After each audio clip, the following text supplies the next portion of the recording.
To a man who hasn't entirely wasted his life, singer, songwriter, author, film producer, keen gardener and master of understatement. He once said, if you're going to be in a rock and roll band, you may as well be in the Beatles. Ladies and gentlemen, George Harrison.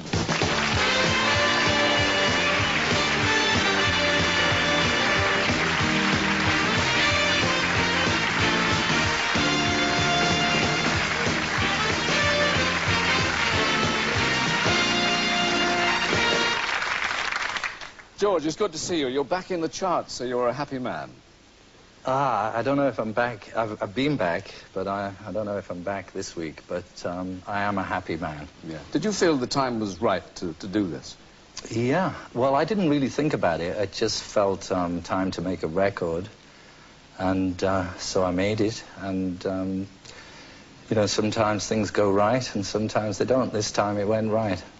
You're attracting new fans, some of whom perhaps have never heard of the Beatles. I think most of them haven't. Yeah. I met a few people, just at Christmas I saw some kids in, about 18-year-old in Los Angeles, and they saw me walk in a shop and they looked at each other and said, "Oh, there's that singer," which I thought was pretty good. Just that singer. There's that singer, you know, music. Yeah. You have kept yourself to yourself in recent years. This led to some wild stories about the Howard Hughes of Henley. That's right, yeah. Well, it's the silly newspapers. I mean, they're not all silly, of course, but some of them are very silly. And because I don't go discothequing and things like that where people hang out with their cameras, so they presumed that I was Howard Hughes, with my big fingernails and Kleenex tissues and that kind of stuff. Bottles of urine all around the house. And, but I wasn't like that at all. I go out all the time, or a lot of the time, see friends, have dinner, go to parties. Sounds all right. I'm even more normal than, you know, normal people.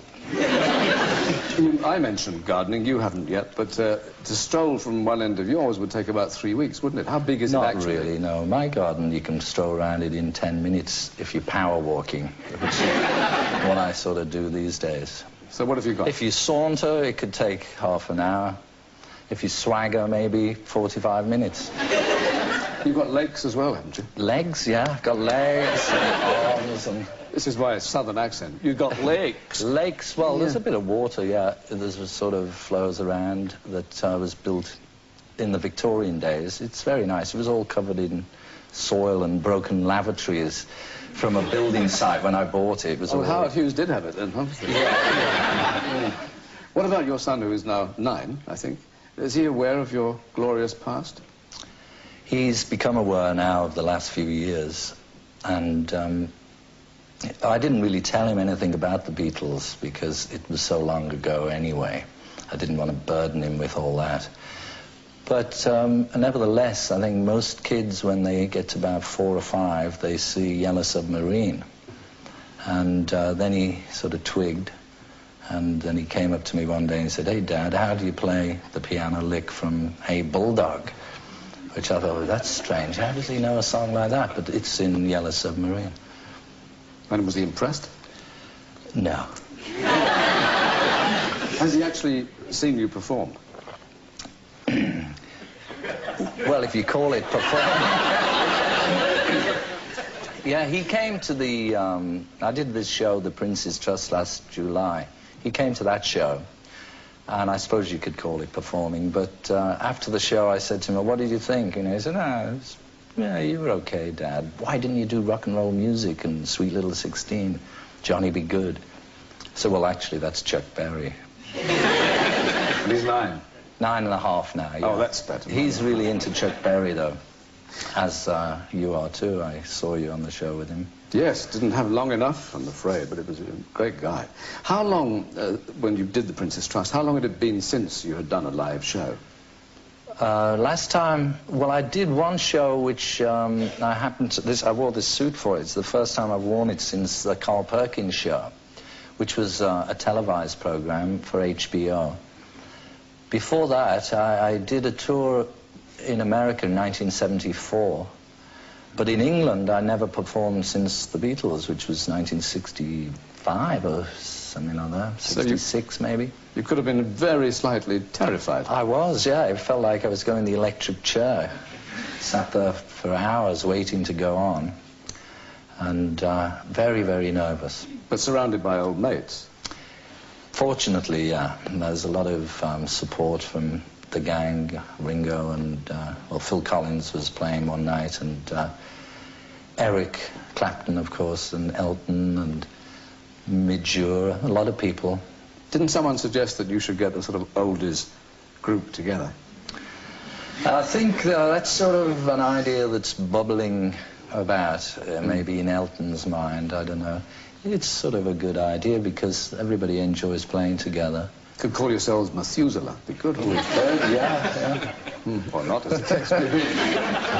Amazingly, 25 years since Beatlemania swept the world. When did you first realize it was happening to you? The mania side of it happened, it started happening in, I think, 1963, when we started touring seriously in England, like on the big Moss Empire circuit. And then we did some tours around Europe, and I think it was because of the mania that was happening then that the Americans caught on and came over, and they did features on us in Time and Life and Newsweek. So then that sort of set us up for the trip to the USA in 1964. And when did the excitement wear off? Well, it sort of wears off and it comes back again. Like, just recently I feel quite excited to be alive, regardless of whether I'm making a record or promoting my record. Buy my album now, right? You know, quite apart from that. But I think for me, the mania got to me in 1966, and around that time I got a bit tired of what they call the adulation. I'm still not that keen on that side of it. It's nice to be popular, it's nice to be loved, but it's not so nice to be chased around and on the front page of the paper every day of your life with, you know, people climbing over the wall all day long. And the endless round, of course, of meeting people, dignitaries, etc. Yes, well, we did tend to meet most of the dignitaries of the world. So were you bored by all that? Well, sometimes it was boring, sometimes we just make fun of them, or you have our own little in-jokes, you know, to get through. We noticed that. I mean, you did send them up. I mean, looking back, do you think that you were cheeky, so-and-so's, cocky? Oh, we were very cheeky, yeah. We had to be, really. It's like a, you know, survival kind of thing.